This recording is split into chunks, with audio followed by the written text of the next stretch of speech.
بسم اللہ الرحمن الرحیم۔ حضرت لوط علیہ السلام کی قوم پر عذاب کیوں آیا؟ حضرت لوط علیہ السلام جس قوم کی طرف بھیجے گئے وہ بہت خوشحال تھی۔ ان کی بستیاں بہت آباد تھی، لیکن یہ قوم برائی میں ڈوبی ہوئی تھی۔ لوگ خدا کو چھوڑ کر بتوں کی پوجا کرتے تھے، بٹماری کرتے تھے، اور سب سے بڑی برائی ان کے یہاں یہ تھی کہ وہ عورتوں کو چھوڑ کر لڑکوں کے ساتھ برا کام کرتے تھے۔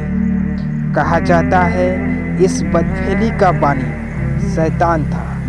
جب اس نے چاہا کہ قوم میں یہ برائی پھیلے تو اس نے ایک عجیب ترکیب سے کام لیا۔ ابلیس ایک خوبصورت لڑکے کی شکل میں ایک باغ میں آتا اور ہمیشہ اس کے پھل پھولوں کو نقصان پہنچاتا۔ باغ کا مالک اسے پکڑنے کی کوشش کرتا، لیکن وہ بھاگ کر باغ سے نکل جاتا۔ جب باغ کا بہت نقصان پہنچا اور باغ کا مالک پریشان ہو گیا تو ایک دن ابلیس نے کہا کہ اگر تو چاہتا ہے کہ میں باغ میں نہ آؤں تو میرے ساتھ یہ کام کر اور اپنے باغ کی طرف سے بے فکر ہو جا۔ باغ کے مالک نے کہا یہ تو بہت اچھی بات ہے، اور پھر وہ اس برائی میں پڑ گئے۔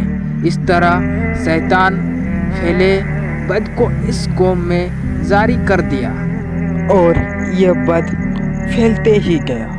خدا کی طرف سے ہدایت کے لیے حضرت لوط علیہ السلام نے لوگوں کو اس پھیلے بد سے روکا اور ان کو ہر طرح سے سمجھایا اور خدا کا خوف دلایا، اور کہا کہ اگر تم برائی سے باز نہیں آتے تو خدا کا عذاب تمہیں دھر لے گا۔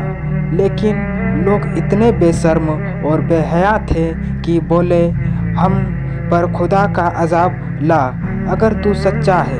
حضرت لوط علیہ السلام پھر بھی ان کو سمجھاتے رہے اور ان کو خدا کی طرف دعوت دیتے رہے۔ اپنے چچا ابراہیم علیہ السلام کی طرح حضرت لوط علیہ السلام بھی مہمانوں کی بڑی عزت اور خدمت کرتے تھے۔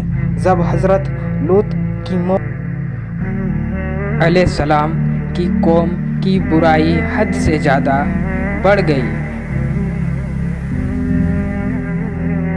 فیصلہ کر لیا۔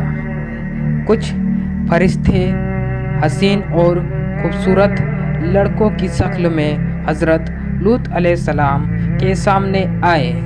حضرت لوط علیہ السلام کو سخت پریشانی ہوئی، کیونکہ وہ اپنی قوم کی عادت سے واقف تھے، اسی لیے مہمانوں کے آنے سے بہت رنجیدہ ہوا۔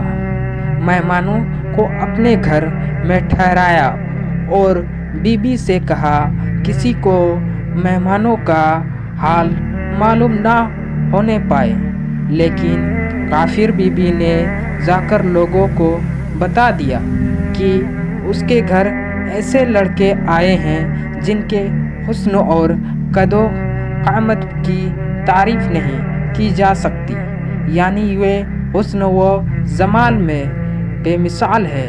اس خبر کے سنتے ہی بدچلن لوگ حضرت لوط علیہ السلام کے پاس پہنچے۔ حضرت لوط علیہ السلام نے کہا مجھے کیوں مہمانوں کے سامنے فضیحت کرتے ہو؟ برائی سے باز رہو۔ اگر چاہو تو بیٹیوں کو اپنے نکاح میں لے جاؤ، لیکن میرے مہمانوں کو مت ستاؤ۔ کافروں نے کہا تیری بیٹیوں سے ہمیں کوئی مطلب نہیں، اے لوط جو ہمارا ارادہ ہے اس کو تو خوب جانتا ہے۔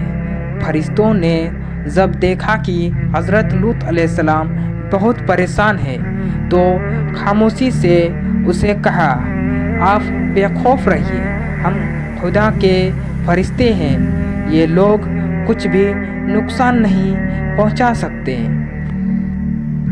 حضرت جبرائیل علیہ السلام نے دروازے سے نکل کر اپنے پروں کی ہوا لوگوں کی آنکھوں میں لگائی، وہ اندھے ہو کر گرتے پڑے، گھروں کو بھاگے۔ حضرت لوط کو حکم ہوا کہ وہ بستی چھوڑ دے اور پیچھے لوٹ کر نہ دیکھے۔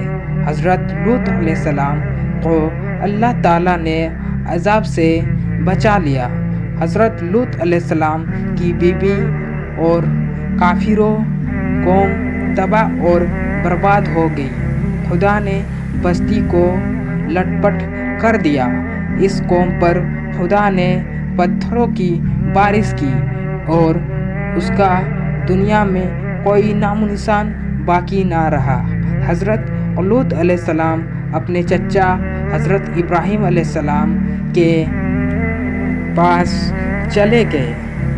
ربیع الاول کی 10ویں تاریخ کو ان کی انتقال ہوا۔ اسی طرح اللہ تعالیٰ نے حضرت لوط علیہ السلام کی قوم کو ذل ظہر کر دیا اور برباد کر دیا۔ یہ واقعہ یہیں پر ختم ہوتی ہے۔ دوستو، اگر آپ کو یہ ویڈیو اچھی لگی تو ہمارے چینل کو سبسکرائب ضرور کر لیں، ساتھ ہی بیل آئیکن کو پریس کر لیں تاکہ آنے والے ویڈیو آپ تک پہنچتی رہے۔ السلام علیکم، خدا حافظ۔